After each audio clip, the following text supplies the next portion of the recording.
मिनश्शैतानिर्रजीम बिस्मिल्लाहिर्रहमानिर्रहीम अल्लाहुम्मा सल्ली अला मुहम्मदिन व आलिहि व बारिक वसल्लम। लाखों करोड़ों दुरूद व सलाम हज़रत मोहम्मद सल्लल्लाहु अलैहि व आलिहि वसल्लम और उनके आल और अहले बैत पर। नाज़रीन गिरामी, फ़कीर हक़ीर की जानिब से आप सबको अस्सलामु अलैकुम व रहमतुल्लाहि व बरकातुहू। ये फ़कीर आज फिर आपके पास हाज़िर हुआ है ताबीर के ख़ज़ाने में, आपके ख्वाबों की ताबीर को लेके। और आज का मेरा मौजू है ख्वाब में अतर को देखना। क्योंकि हम मुसलमान हैं और खुशबू हमारे ऊपर जुम्मे के दिन लगाना सुन्नत है, खुशबू का इस्तेमाल सुन्नत है।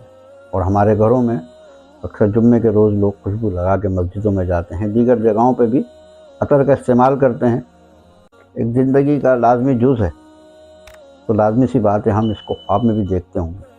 अगर कोई शख्स ये देखे कि उसके पास खुशबू है तो इसका इल्म है और उसको इसका इल्म है और वो ख़ुद आलिम शख्स है, तो ये इस बात की तरफ इशारा करता है कि उसके इल्म से लोगों को फ़ायदा होगा।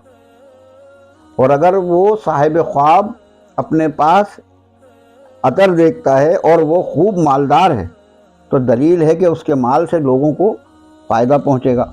हज़रत इब्राहीम किरमानी रहमतुल्लाह अलैह ने फरमाया कि अगर ख्वाब में देखे कि उसके पास अतर है, दलील है कि लोग उसकी तारीफ़ करेंगे और उसके ऊपर आफरीन कहेंगे। अगर ख्वाब में आपने अतर मुश्क देखा तो आपकी तारीफ़ उस मुश्क के खुशबू की तरह दूर दूर तक फैलेगी। आपके हर अमल की और इल्म की तारीफ़ खुशबुओं की तरह फैलेगी और लोग आपके ऊपर वाह वाह करेंगे। ख्वाब में अतर को देखना हज़रत जाफ़र सादिक़ अलैहिस्सलाम की नज़र में नेक तारीफ़ है, नेक बात है, नाफ़े इल्म है, मजलिस इल्म है और सखी मर्द की तरफ दलालत करता है। उम्मीद है कि ये वीडियो आपको पसंद आई होगी। व आखिरुद्दावाना वल्हम्दुलिल्लाहि रब्बिल आलमीन।